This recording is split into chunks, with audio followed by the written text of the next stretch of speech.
So here we are. It's that time again.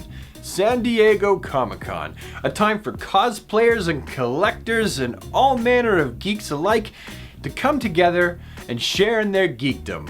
For me, San Diego Comic-Con, the one thing that I pay attention to more than the cosplayers and anything is the DC action figures. Who's got them? Who's showing them? What's coming out?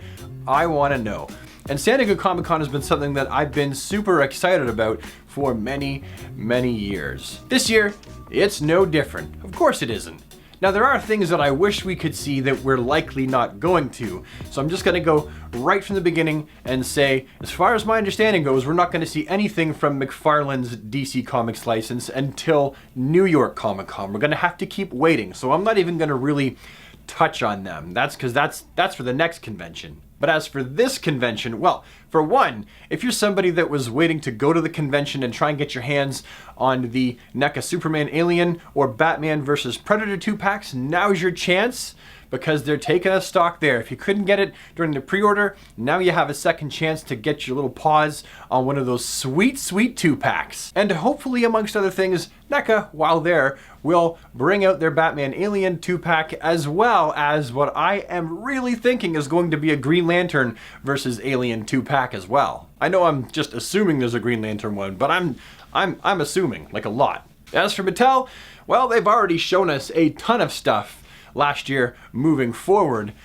I'm not really thinking that it's all going to come out. I would really like it to come out, but Mattel is so bad at being on schedule. They're so good at being off schedule. Something's coming out in May, and then it comes out in like July or maybe August. So I just can't now see how there is enough time for them to release everything. Like Black Canary, Simon Baz, Hawkgirl, I really want them to release those, but at this point, I don't know. They're unreliable as far as showing us things, saying, here, dangle, dangle, dangle, you can't have it, and ripping it away. That's DC Direct's trick. Come on, Mattel. And while we're talking about DC Direct / DC Collectibles, we already know that at a previous convention, DC Collectibles like, hey, what do you think about these Luchador figures? They're really sweet, aren't they? La la la la la, yoink! And they just took them right away, not releasing them now. I don't know why. They probably would have sold fairly well. They were something that a lot of us collectors were like, yeah, those look really cool. Heck, if anything, they could have put them up on their website in a more limited first run to see what the popularity was, but instead they were like, you see them? Can't have them. They've got a history of doing that. There's a long laundry list of figures that they've just never released that they showed us. But I am hoping that they not only bring out the Ballant Catwoman, Nightfall Batman, Sinestro and Green Lantern wave of DC Essentials, but we know that that Red Hood is coming out because we've already seen production in box versions of it in the hands of the creators. So we know it's coming out. The question is it going to be part of a wave of figures, or is it just going to be individual? Will it be the DC Essentials last hurrah with the Red Hood figure, or will there be, just like they have previously done, released 2 heroes and 2 villains in one wave? And if that's the case, then maybe we can look forward to another hero and 2 more villains to come along with the Red Hood. Maybe we'll see those there. And while we're on the topic of Bat Family, I mean, we know that Maifix has the Hush Batman figure that blew up. It broke the DC Comics action figure collecting internet one day. The Jim Lee Batman figure in that classic suit is something that a lot of different customizers, myself included, have tried to recreate many, many times over the years. For many of us, it is the iconic definitive look for Batman. I got a good feeling we're gonna see that figure brought out and displayed, along with another look at that Shazam figure, but I'm hoping that with the Batman figure, as I said in my previous video, that we'll see an entire series, or the beginnings of an entire series of Hush. Maybe they got an entire Hush license, so we'll see Superman, Tim Drake, Nightwing, Catwoman, Joker, Hush. That would be awesome, and in my opinion, that would be one of the best action figure series ever released, if you're a DC fan, of course. Of course, we're going to see more Injustice 2 stuff from Hia Toys because they seem to be putting that stuff out fairly consistently, and the quality has definitely gone up between Wave 1 and 2. I was definitely more impressed with Wave 2.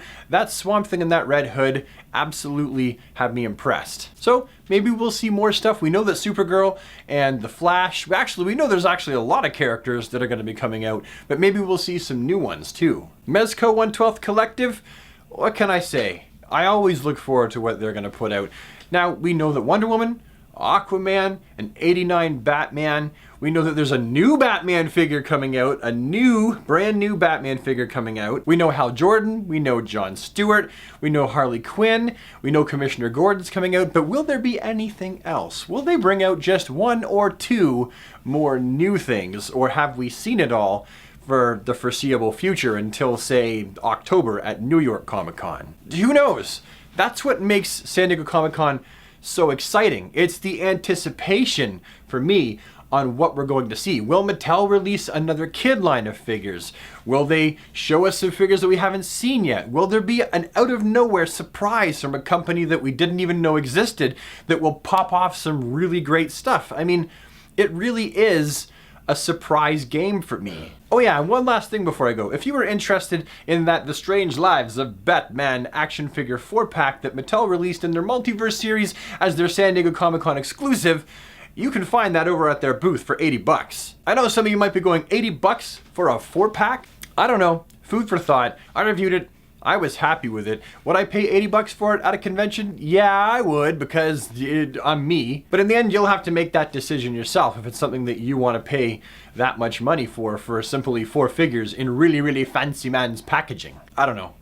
It's up to you. Anyway, super friends, that's about the time that I have to make this video. Thank you so much for sitting around with me and just taking a few moments out of your day to listen to my ramblings about my excitement for San Diego Comic-Con. And for those of you who are going to the convention, hey, have a fun and safe time when you're there, and know that I envy you to the moon and back. If you've enjoyed watching me ramble on about Comic-Con, please take the time to give me a thumbs up. Leave any comments that you have down in the comment section below. And if you want to see more of my face and a lot of my hands show up in your inbox, because I do a lot of DC product reviews and action figure reviews, then I invite you today to become a super friend and join the DC squad simply by hitting the subscribe button and doinking the bell so that you get notified of when I put out new videos. And that way you can meander on over to the YouTube channel and go, maybe I want to see that. You watch it and then you leave a comment down below and you come and say hi. And until next time, have a DC day, everybody. Take care.